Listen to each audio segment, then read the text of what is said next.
चलो तो शुरू करते हैं हम लोग। चैप्टर है बेटा हमारा कस्टम ड्यूटी। अब देखिए आपके जो चैप्टर है कस्टम ड्यूटी यूनिट नंबर 5, जैसा कि मैं बोल रहा हूं आपका जो पूरा सब्जेक्ट है उसमें जीएसटी और जीएसटी प्लस कस्टम ड्यूटी एक यूनिट पूरा है। तो जो कस्टम ड्यूटी आप पढ़ेंगे ये कस्टम ड्यूटी है आपका 20 मार्क्स का। ठीक है, अब कस्टम ड्यूटी होता क्या है पता है आप लोगों को? कभी नाम सुना है या पहली बार याद सुन रहे हो?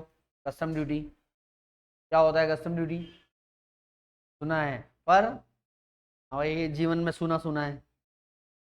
जैन साहब आपने सुना कभी नाम कस्टम ड्यूटी का? सुना क्या? बस नाम सुना, चलिए ठीक है, नाम ही सुना है बच्चों ने कस्टम ड्यूटी का। देखिए कस्टम ड्यूटी जो है, हाँ आइए मोदी जी आपकी क्लास है। हाँ आपकी इधर बैठ जाओ।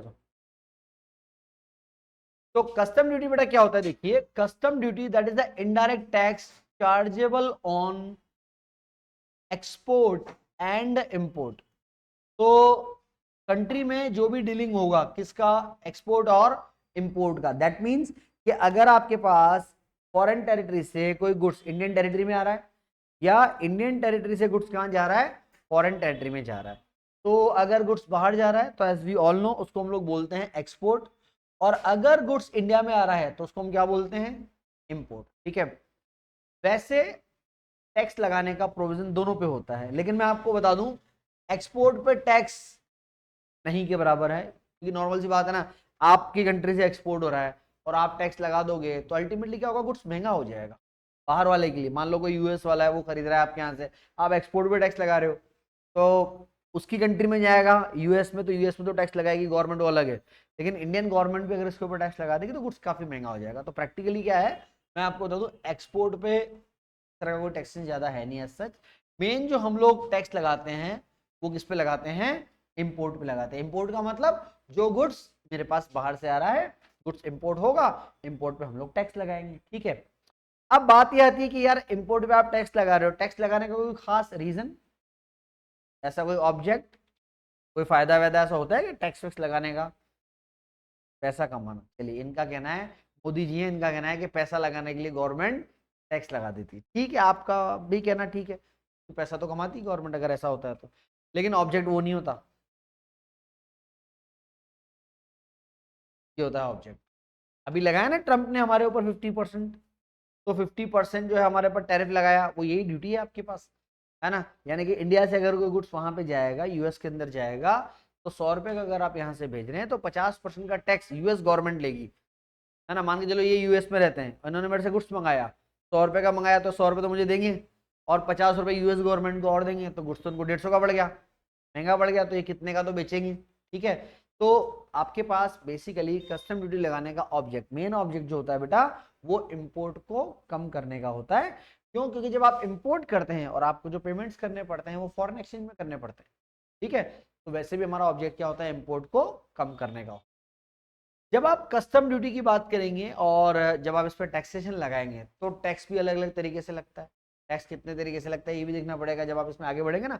हम लोग देखो ये जो यूनिट पढ़ेंगे बेटा, मैं आपको बता दूं ये यूनिट हम लोग पढ़ेंगे दो पार्ट के। दो पार्ट कौन कौन से होंगे? एक हम सीखेंगे कैलकुलेशन ऑफ असेसेबल वैल्यू। भाई असेसेबल वैल्यू का मीनिंग क्या होता है वही मैं भी आपको बता दूंगा। असेसेबल वैल्यू पहला पार्ट चैप्टर का वो रहेगा, और एक पार्ट आपका रहेगा कैलकुलेशन ऑफ टैक्स पेबल, कि कितना कस्टम ड्यूटी आपके ऊपर बनता है। ये दो ही चीजें सीखनी है। लगभग 20 क्वेश्चन हमको बढ़िया से करने हैं। 20 क्वेश्चन करके हम लोग 20 नंबर बढ़िया से ले आएंगे इसके अंदर, यही हमारा ऑब्जेक्ट है।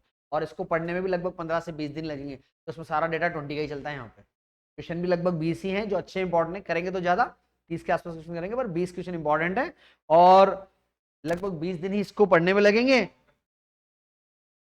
ठीक है, और 20 नंबर का है, तो प्लीज ध्यान से पढ़िएगा इसको। चलिए तो हम एक एग्जाम्पल कोड करते हैं और वहां से फिर आगे की बात करते हैं। तो मान के चलिए कि एक country as we all know USA, और एक कंट्री है हमारी इंडिया। अभी देखो इंडिया के अंदर कोई मिस्टर केके हैं, और मिस्टर केके जो है वो क्या कर रहे हैं, उन्होंने एक ऑर्डर दिया है यूएसए में एक सप्लायर को। इनका सप्लायर मान लेते हैं मिस्टर एलकेपी। तो मिस्टर एलकेपी एंड कंपनी जो है वो इनका सप्लायर है। मिस्टर के जो हैं वो बायर हैं और वो क्या करेंगे, गुड्स का ऑर्डर दिया, ठीक है। देखिए जब आप गुड्स का ऑर्डर देते हैं तो जो आपका सप्लायर है वो क्या करेगा, गुड्स रेडी करेगा आपके लिए, सबसे पहला काम तो यही करेगा। तो स्टेप बाय स्टेप आप समझो। सबसे पहले क्या होगा, सबसे पहले होगा ये कि भाई इनके गोडाउन में या इनका जो वर्कशॉप होगा, इनके गोडाउन में क्या होगा, इनके गोडाउन में गुड्स तैयार होगा, बढ़िया से पैक होगा। इनके गोडाउन में पैक होने के बाद वो गुड्स गोडाउन से जो है बेटा पहुंच जाएगा कहाँ पे, पोर्ट पे आ जाएगा, है ना। It may be airport, it may be the harbour और द वाटर पोर्ट, ठीक है भाई। या तो कैसे आएगा, वेसल से, पानी के जहाज से आएगा, या फिर बाय एयर आएगा, ठीक है। तो भाई पोर्ट पे गुड्स आपका पहुंच गया, पोर्ट पे गुड्स पहुंचेगा, यहां पर गुड्स अपलोड किया जाएगा और फिर उसके बाद क्या होगा, उसके बाद ये गुड्स यूएस से चल के कहां पहुंचेगा, यूएस से चल के ये पहुंचेगा कहां, पहुंचेगा इंडिया में। सबसे पहले आप बता सकते हैं मेरे को, क्या ये सीधा मिस्त्री केके की फैक्ट्री में चला जाएगा गुड्स, ऐसा होगा क्या? ऐसा तो नहीं होगा ना भाई, पोर्ट टू पोर्ट आएगा ना। पहले पहले आपका गुड्स कहाँ था, यूएसए के पोर्ट पे था, वहां से चला, वाटर टेरिटरी को क्रॉस किया, उसके बाद ये पहुंचा कहां पे बेटा, इंडियन पोर्ट पे, यहां पर पहुंचेगा, ठीक है। तो ये इंडियन पोर्ट पे आपका गुड्स पहुंच गया। नाउ इंडियन पोर्ट पे जब आपका गुड्स पहुंच जाता है तो यहाँ पर, यहाँ तो आपने गुड्स का क्या करा था, यहाँ तो गुड्स को अपलोड करा था, ठीक है, या लोड करा था। यहाँ गुड्स को अनलोड करेंगे यानी कि नीचे उतारेंगे, है ना। और जो इंडियन पोर्ट है वहां जो वेयर हाउस बने हुए हैं वहां पर गुड्स को रखा जाता है, ठीक है बेटा। जो आपका वेयर हाउस है, जब आप गुड्स यहाँ पे रखते हैं, ठीक है, यहाँ पर ही गुड्स का क्या किया जाता है, वैल्यूएशन किया जाता है। वैल्यूएशन कौन करता है, वैल्यूएशन कस्टम ऑफिसर करता है, ठीक है। जो ऑफिसर है जो आपसे टैक्स की डिमांड करेगा वो इसका वैल्यूएशन करेगा ना। वो जो वैल्यूएशन करता है उसी वैल्यूएशन को हम क्या बोलेंगे, एवी, यानी कि एसेसेबल वैल्यू। तो आप गए पोर्ट में कि सर हमारा गुड्स आया है, हमारा कंसाइनमेंट आया है यूएसए से, बोलेगा हाँ सर बिल्कुल आया। तो आप जो है ऑनरशिप के डॉक्यूमेंट लेके जाएंगे, क्योंकि देखो नॉर्मल सी बात है ना, आपने यूएसए से गुड्स मंगाया, आजकल तो पता है क्या होता है कि मेल से आपको सारे बिल वगैरह आ जाएंगे, वो मेल से प्रिंट आउट निकाला, फाइल बनाई, डॉक्यूमेंट करा और अपन पोर्ट पे चले गए लेने। पोर्ट पे कहा सर ये देखो ये मेरे नाम से माल है, ये मेरा आधार पैन कार्ड ये सब है, ये डॉक्यूमेंट है, ये गुड्स मेरा है। तो ठीक है सर आपका है, आप ले जाओ, कोई इशू नहीं है। लेकिन जितना असेसेबल वैल्यू निकल रहा है उस असेसेबल वैल्यू पे आपको क्या पे करना पड़ेगा, आपको पे करना पड़ेगा बेटा कस्टम ड्यूटी। ये कस्टम ड्यूटी आपको पे करना पड़ेगा। तो जब आप कस्टम ड्यूटी पे करोगे वही आपका आंसर होता है, वही आपको पे करना होता है। तो दो काम करना है, एक क्या निकालना है, असेसेबल वैल्यू निकालना है, एक क्या काम करना है अपने को, टैक्स लगा, ठीक है। अब आप बात समझिए क्या होता है, जब आप टैक्स वगैरह लगाते हैं ना तो कस्टम ड्यूटी के अंदर आप जब आगे अभी तो क्योंकि असेसेबल वैल्यू निकालने के हम लगभग 5 7 8 क्वेश्चन करेंगे अगली कुछ क्लासेस में, और फिर हम लोग टैक्स कैलकुलेट करना सीखेंगे। जब आप टैक्स कैलकुलेट करना सीखेंगे तो मैं बता दूं कस्टम ड्यूटी के भी अलग अलग पार्ट आप सीखेंगे। एक होता है बीसीडी यानी कि बेसिक कस्टम ड्यूटी, एक होगा सीवीडी यानी कि काउंटर वैलिंग ड्यूटी, एक होगा आईजीएसटी। वो सारी चीजें लगेंगी। ये क्यों लगेंगी, क्योंकि इन सब का लॉजिक है, जब हम पढ़ेंगे तो मैं आपको बताऊंगा। जैसे मैं एक छोटा सा एग्जांपल आपको बताता हूँ। क्या होता है, जैसे अगर आप गुड्स इंडिया में मैन्युफैक्चर करते हो ना, तो गुड्स अगर आप इंडिया में मैन्युफैक्चर करते हो तो आपके ऊपर लगता है एक्साइज ड्यूटी। ये सुना पहले कभी आप लोगों ने, है ना। तो ये प्रोडक्शन पे लगता है। तो अगर आप इंडिया में प्रोडक्शन करें तो आपके ऊपर क्या लगेगा, आपके ऊपर एक्साइज लगेगा। अब आप बात समझिए, मान के चलिए कि मुझे गुड्स खरीदना है, मेरे पास दो ऑप्शन है, ये यूएसए में बैठा हुआ है मेरा सप्लायर, या तो मैं इससे खरीदूं या फिर ये इंडियन सप्लायर है मैं इनसे खरीदूं, है ना। दो ऑप्शन है मेरे पास। अब भारत सरकार तो क्या चाहेगी कि मैं इनसे गुड्स खरीदूं क्योंकि इंडिया के सप्लायर हैं, मैं उनसे गुड्स नहीं खरीदूं क्योंकि वो फॉरेन के सप्लायर है। लेकिन आपको पता है कि जो फॉरेन का सप्लायर है उसकी टेक्नोलॉजी हमसे बहुत एडवांस है, वो कहीं आगे चल रहे हैं हमसे टेक्नोलॉजी में, कहीं आगे हैं वो हमसे रिसोर्सेज में। तो नॉर्मल सी बात है यार, उनका तो कॉस्ट कम आएगा, तो वहां से गुड्स थोड़ा सस्ता पड़ेगा। लेकिन आप बात समझिए, ये इंडिया में बना रहे हैं, ये इंडिया में बनाएंगे ना, इंडिया में जो बंदा प्रोडक्शन करता है ना बेटा, उसको क्या देना पड़ता है, एक्साइज ड्यूटी देना पड़ता है। तो गवर्नमेंट क्या है, टैक्स के अकॉर्डिंग चीजों को इक्विवेलेंट बनाने के लिए पता है क्या करती है, जितना इंडिया में एक्साइज ड्यूटी है उतना ही उनके ऊपर एक्स्ट्रा कस्टम ड्यूटी और लगा देगी। तो मान लो अगर जैसे मैं इंडिया से गुड्स खरीदता हूँ, इनसे खरीदूंगा तो एक्साइज ड्यूटी का पेमेंट करना पड़ेगा। उधर से खरीदूंगा तो एक्स्ट्रा कस्टम ड्यूटी का पेमेंट करना। तो इस तरह से टैक्स का पूरा स्ट्रक्चर सेट किया हुआ है। इंडिया से खरीदूंगा तो मेरे को जीएसटी देना पड़ेगा, ऐसे ही कस्टम ड्यूटी जब आप निकालोगे ना, कस्टम ड्यूटी में भी आप देखना वहां आईजीएसटी लगता है, सेक्शन 5 वाला लगेगा वहां पे, तो उधर से भी लगेगा। तो टैक्स तो क्या है मेरे पे दोनों तरफ से सेम लगेगा, इंडिया से खरीदूंगा तो भी सेम लगेगा, उधर से खरीदूंगा तो भी सेम लगेगा, उधर से थोड़ा ज्यादा और लगेगा क्योंकि सरकार चाहती है कि उधर का गुड्स मेरे को अब, ठीक है। चलिए, तो ये पूरा एक्चुअल में एक फीचर रहा हमारा कस्टम ड्यूटी का। तो अभी लिखना चालू करें हम इसको, ठीक है। तो पहला टॉपिक लिखें बेटा आप लोग, meaning of custom duty.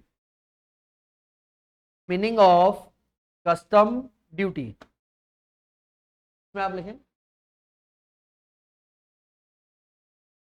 it is an indirect tax, it is an indirect tax, indirect tax, indirect tax which will be chargeable, which will be chargeable, which will be chargeable, chargeable on the event of, on the event of export and import, on the event of export and import, export and import,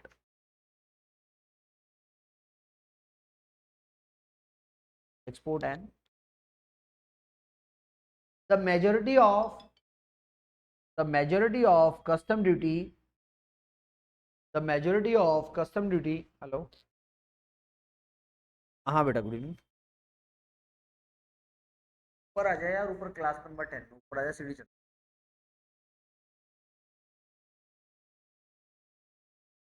हाँ जी, क्या लिखा हमने, sorry हमारा sentence आधा रह गया।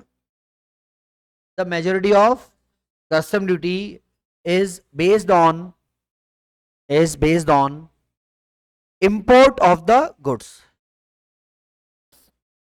based on import of the goods, import of the goods. It can be, it can be charged, it can be charged, can be charged by any of the following two base. It can be charged by any of the, any of the following two base.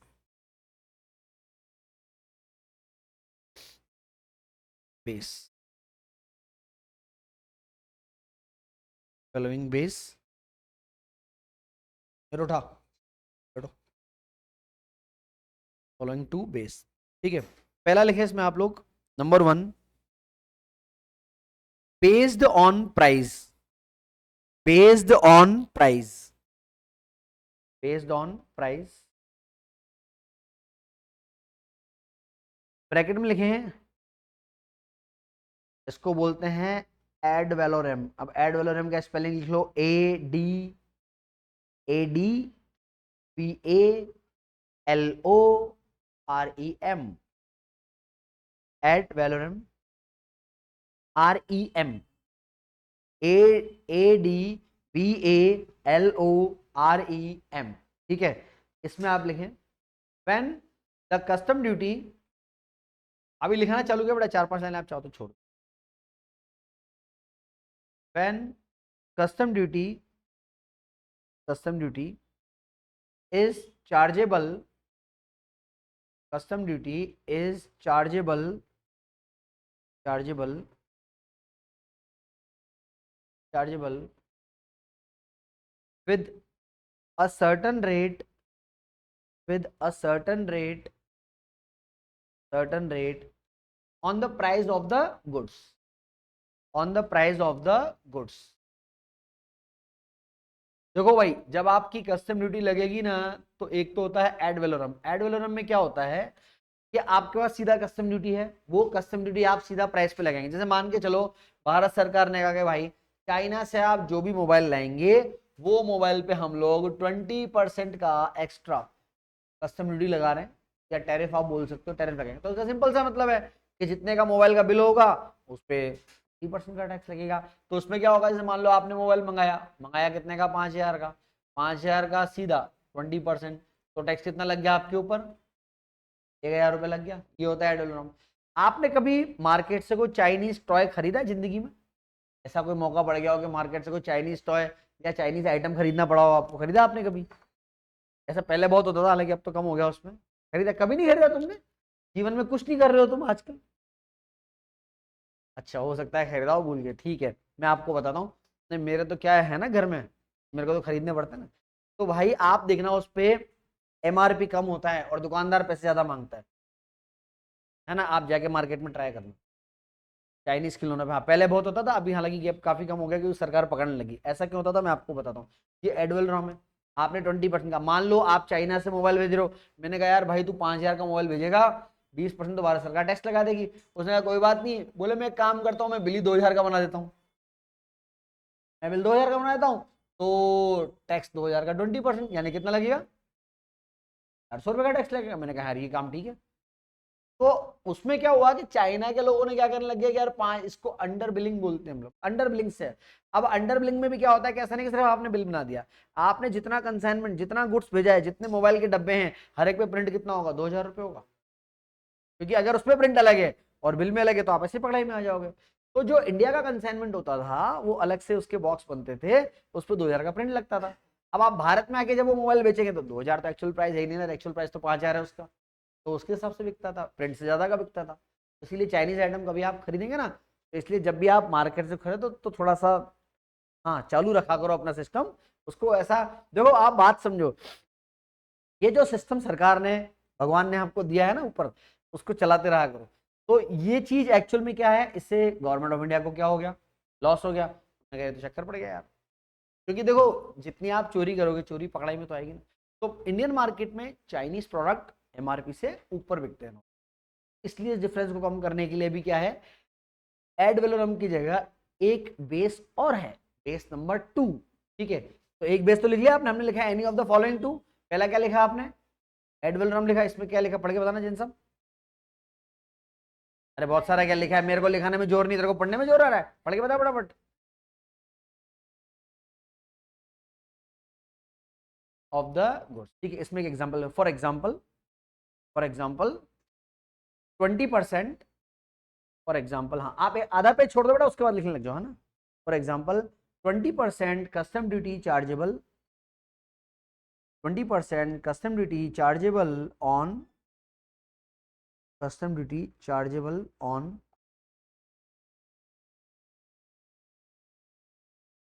Mobile phone, mobile phone, mobile phone. Now in that condition, now in that condition, in that condition the amount of, the amount of custom duty, the amount of custom duty, amount of custom duty will be 20%, 20% on the value of, 20% on the value of mobile phone percent value।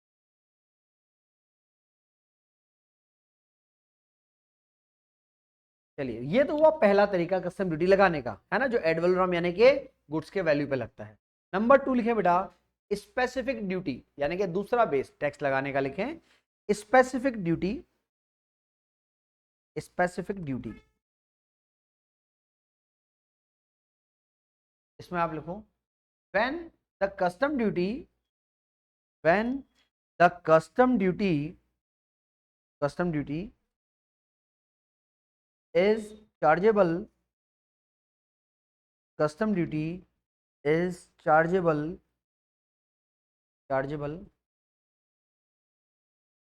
on any specific base, on any specific base, any specific base, for example, for example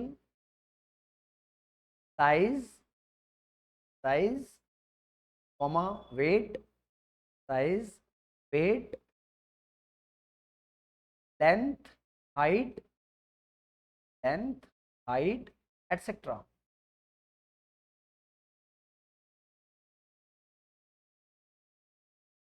ठीक है, तो custom duty लगाने का एक तरीका ये भी होता है।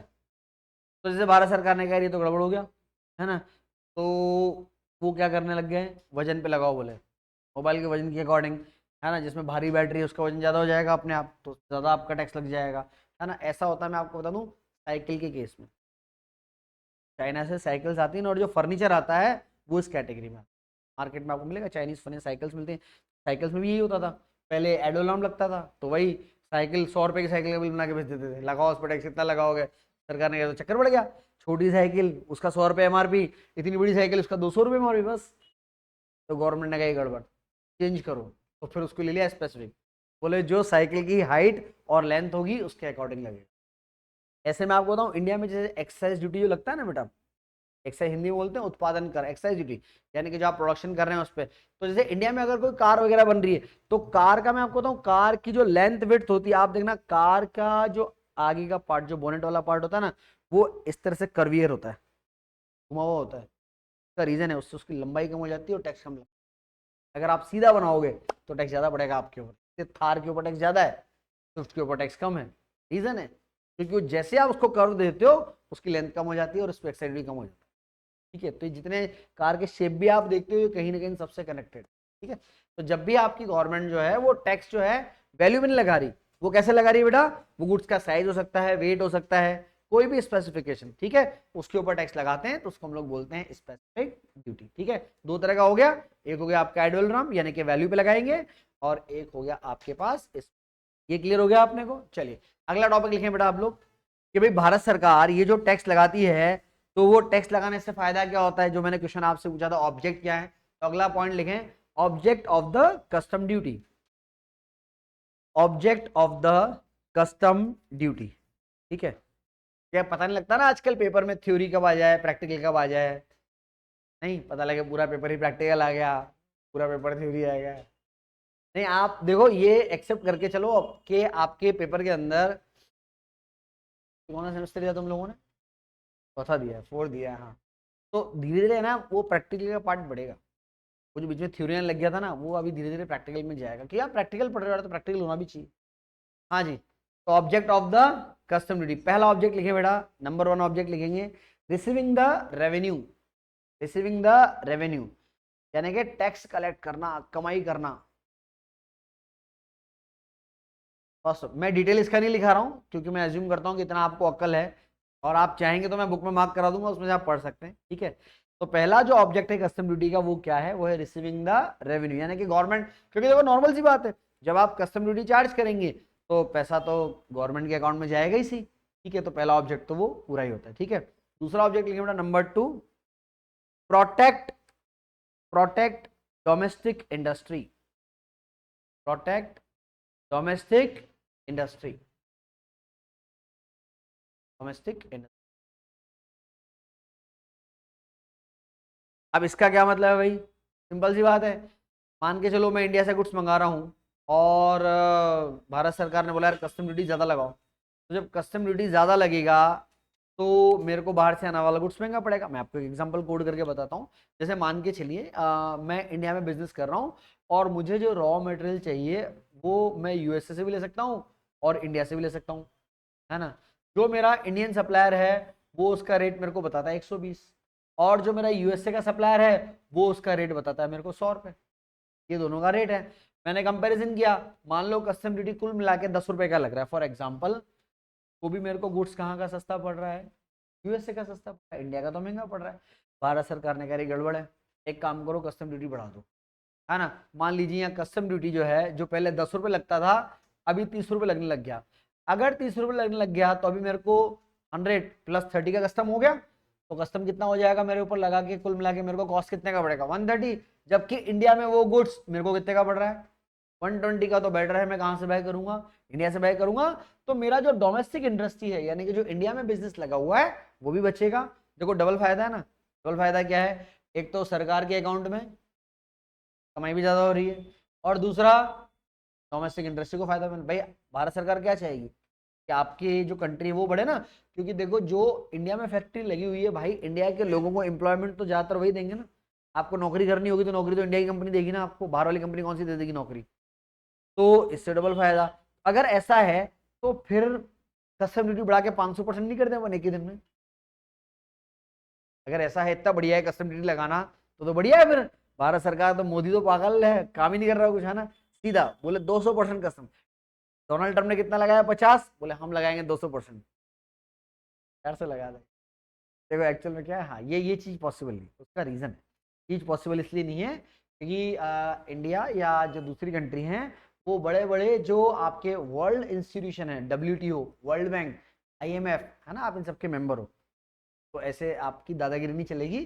जो एक सर्ट आप देखो, US because the super power है, तो उसकी थोड़ी दादागिरी अलग से चलती है, क्योंकि ये सारे इंस्टीट्यूशन में मेजर शेयर होल्डिंग उसी के पास है ना। अदरवाइज बाकी उसको अगर आप छोड़ दें तो सारी कंट्री ऐसा नहीं कर सकती। तो इसलिए देखो वो कितना टैरिफ लगाया, इंडिया भी उसके ऊपर टैरिफ नहीं लगा पा रहा। उनकी और हमारी पावर में फर्क है बहुत। चलिए, तो सेकंड ऑब्जेक्ट हमारा होता है, पहला ऑब्जेक्ट हो गया कलेक्टिंग द रेवेन्यू, यानी कि सरकार की इनकम बढ़ेगी। दूसरा ऑब्जेक्ट क्या हो गया बेटा, protection of the domestic industry, यानी कि जो लोगों ने भारत में फैक्ट्री लगा रखी है भाई, लोग उनसे ज्यादा गुड्स खरीदेंगे। ठीक है, चलिए नंबर 3 लिखें। नंबर 3 ऑब्जेक्ट लिखो बेटा, saving of foreign currency. Saving of foreign currency. Foreign currency. Foreign currency.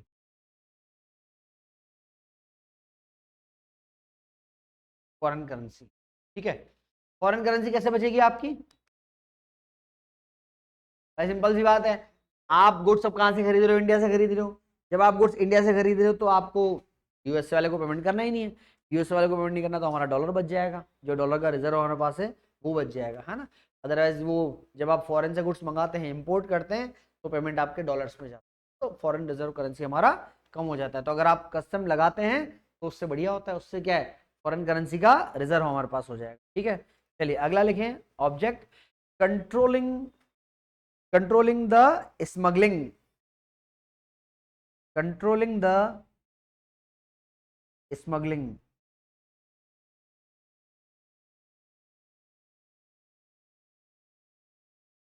controlling the smuggling।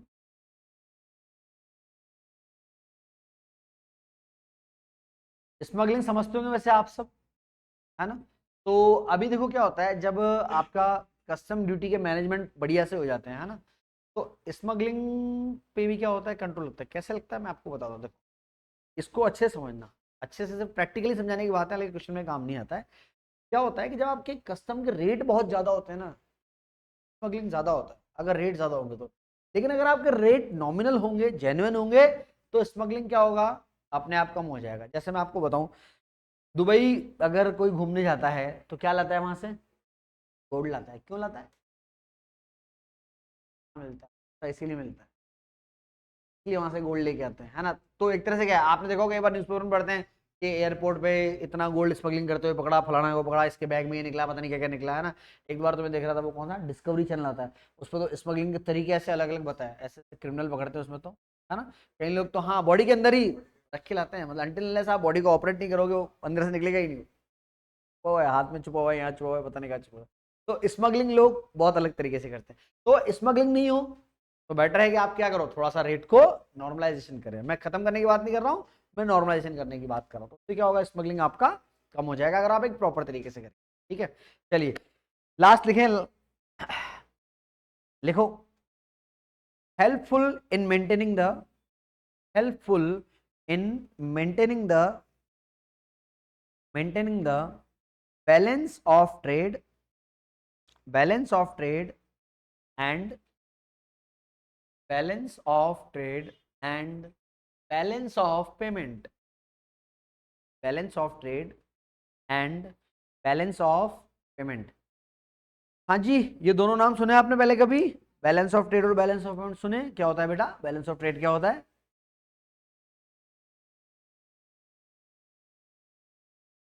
हाँ बिल्कुल विजिबल आता है, सही बोल रहे हैं। बैलेंस ऑफ ट्रेड में विजिबल आता है अपने पास, विजिबल गुड्स, और बैलेंस ऑफ पेमेंट में हमारे पास बहुत सारे वो भी जुड़ जाते हैं इसमें, आपके पास सर्विसेज भी ऐड हो जाते हैं।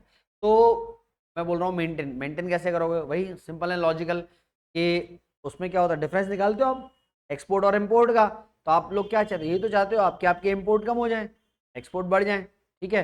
तो जब आप कस्टम ड्यूटी को बढ़िया से मैनेज करते हैं और आपके इम्पोर्ट कम होंगे तो अल्टीमेटली क्या होगा, आपका बैलेंस ऑफ ट्रेड मेंटेन हो जाए, ठीक है। चलिए, ये थोड़ा सा थ्योरेटिकल एस्पेक्ट था, वो हमने डिस्कस करा। अभी हम प्रैक्टिकल पे चलेंगे सीधा। तो लिखो अगला topic, calculation of accessible value. Calculation of accessible value, accessible value, accessible का स्पेलिंग लिख लो, ASSESSEBLE, ASSESSEBLE, accessible, ठीक है। इसमें आप लिखें बेटा, टॉपिक लिख लिया ना आपने, कैलकुलेशन ऑफ accessible वैल्यू, इसमें आप लिखें it is the amount, it is the amount, is the amount on which, it is the amount on which we will calculate, on which we will calculate the custom duty, we will calculate the custom duty payable, custom duty payable, considering the following, considering the following important points, considering the following important point।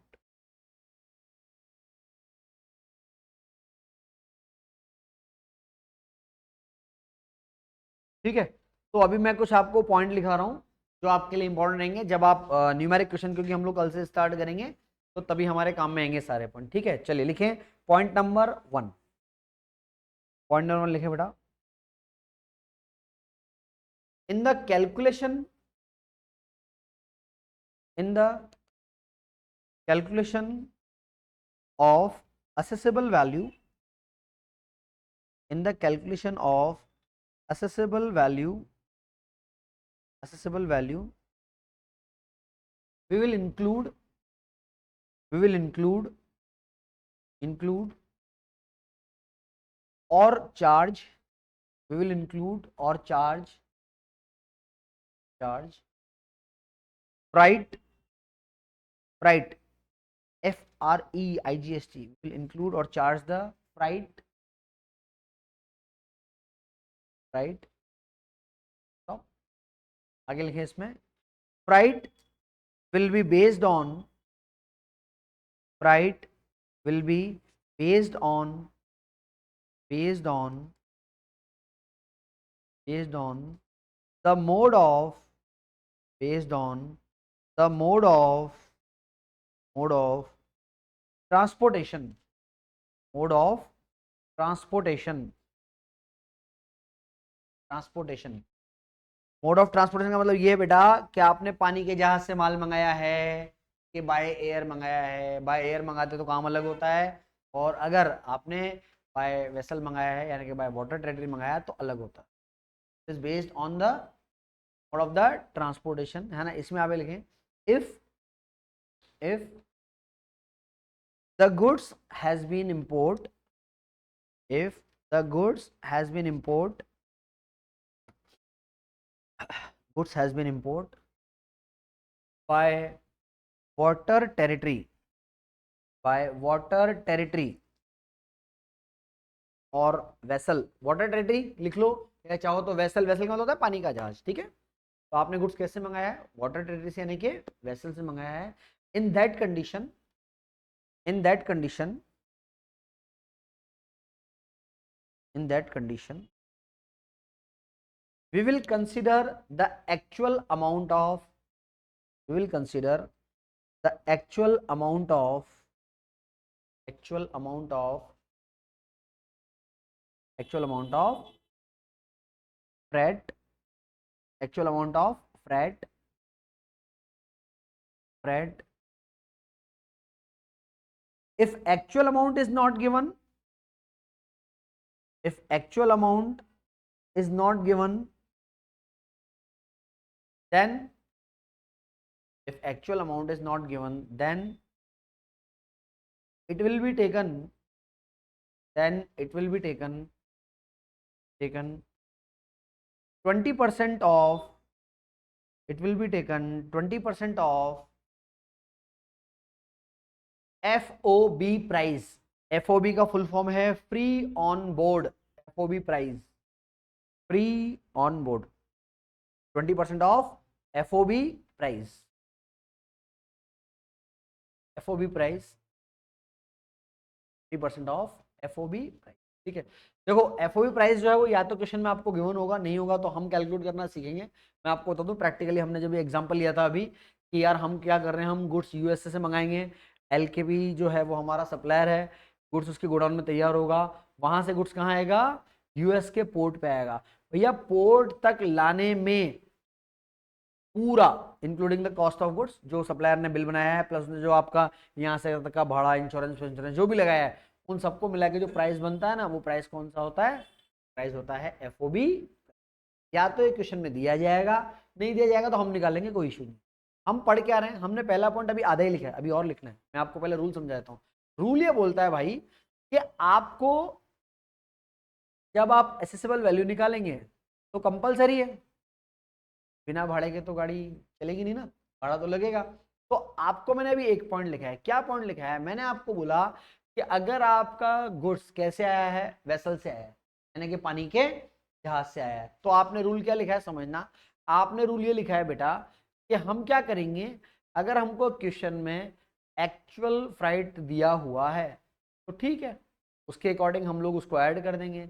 लेकिन अगर actual freight नहीं दिया हुआ है, ठीक है, vessel से मंगाया और एक्चुअल फ्राइट जो है इट इज नॉट गिवन, ये नहीं दिया गया। आप नहीं दिया गया तो कितना लेना अपने को लेना है 20%। कौन सी वैल्यू का, FOB। तो ये आपने लिखा है, मैं दोबारा समझाता हूँ। आपने गुड्स मंगाया है, मैंने पहला पॉइंट फ्राइट को लेके लिखा है और अभी आधा ही लिखा है, आधा भी और लिखा रहा हूँ। फ्राइट को लेके हमने पॉइंट लिखा है कि भैया हमने क्या करा, हमको देखना पड़ेगा हमने गुड्स कैसे मंगाया। अगर हमने गुड्स किससे मंगाया, पानी के जहाज से यानी कि वेसल से मंगाया है, तो हम चेक करेंगे। अगर हमको क्वेश्चन में एक्चुअल फ्राइट दिया हुआ है तो हम एक्चुअल फ्राइट ही लेंगे। अगर हमको क्वेश्चन में एक्चुअल फ्राइट नहीं दिया हुआ है तो हम क्या करेंगे, अगर एक्चुअल फ्राइट नहीं दिया हुआ है तो हम कितना फ्राइट लेके चलेंगे, 20% ऑफ। ये तो किसका रूल हुआ भैया, अगर आपने पानी के जहाज से मंगाया। लेकिन अगर आपने कैसे मंगाया है, अगर आपने मंगाया है बाय एयर, है ना, आपने मंगाया गुड्स, और गुड्स कैसे मंगाया, गुड्स मंगाया आपने बाय एयर। बाय एयर अगर आपने मंगाया है तो आप क्या करोगे, अगर आपने बाय एयर मंगाया है तो उसका रूल होता है एक्चुअल फ्राइट और 20% of FOB, which ever is lower, which ever is lower, यानी कि दोनों में से जो भी कम होगा। क्या पढ़ा आपने, फ्राइट का रूल, ये लिखा नहीं, ये लिखाना मेरे को रेड वाला भी।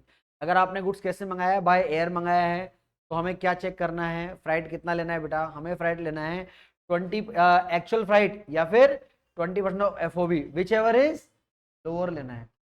क्या ऊपर नीचे दोनों सेम है क्या, अलग अलग है। ऊपर वाले का रूल क्या है, बोले एक्चुअल है तो एक्चुअल ही लेना है, भले वो 20% ऑफ FOB से ज्यादा हो, मुझे कोई मतलब नहीं। एक्चुअल है तो एक्चुअल ही लेना है, एक्चुअल नहीं है तो 20% ऑफ FOB लेना है, सिंपल।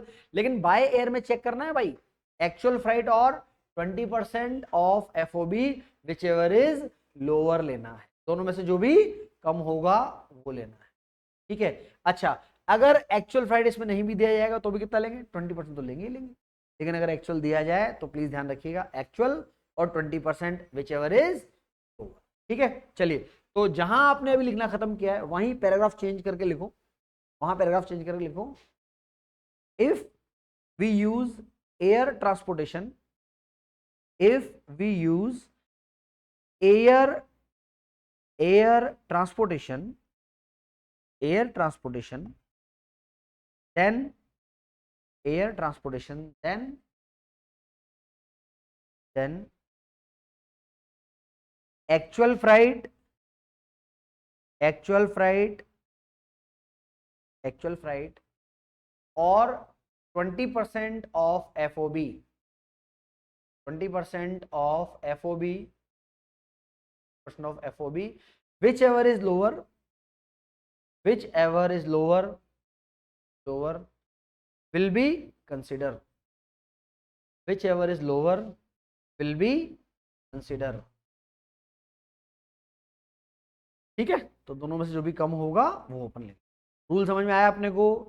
पहला एक ही रूल लिखा है मैंने फ्राइट का. क्या लिखा दोबारा सुने, आपको चेक करना पड़ेगा. मोड ऑफ ट्रांसपोर्टेशन, किससे मंगाया? अगर पानी के जहाज से मंगाया है तो एक्चुअल फ्राइट लेना है, एक्चुअल नहीं होगा तो 20% ऑफ एफओबी लेना है. ठीक है, लेकिन अगर आपने कैसे मंगाया है, बाय एयर मंगाया है, तो रूल क्या बोलता है, एक्चुअल फ्राइट या 20% of FOB which ever is lower, दोनों में से जो भी कम होगा वो कंसिडर किया जाएगा. ठीक है, तो अगर मैं बोलूं कि यार बाय एयर का मेरे पास क्वेश्चन है और मेरे पास फ्राइट का अमाउंट नहीं है, तो मैं कितना ले सकता हूँ? 20% मैं ले सकता हूँ, कोई दिक्कत नहीं. ऐसा नहीं है कि आपको बाय एयर में फ्राइट दिया हुआ नहीं है तो आप बोलो सर एक्चुअल तो दिया हुआ ही नहीं है. क्योंकि एक बच्चे ने पता है मैंने क्वेश्चन दिया होमवर्क में करने के लिए, वो ऐसे करके लिया है, बोले सर आपने लिखाया एक्चुअल फ्राइट और 20% विच एवर इज लोअर. बोले सर क्वेश्चन में एक्चुअल फ्राइट तो है ही नहीं, मैंने तो जीरो मान लिया. तो बोले जीरो और 20% which ever is lower, zero is the answer.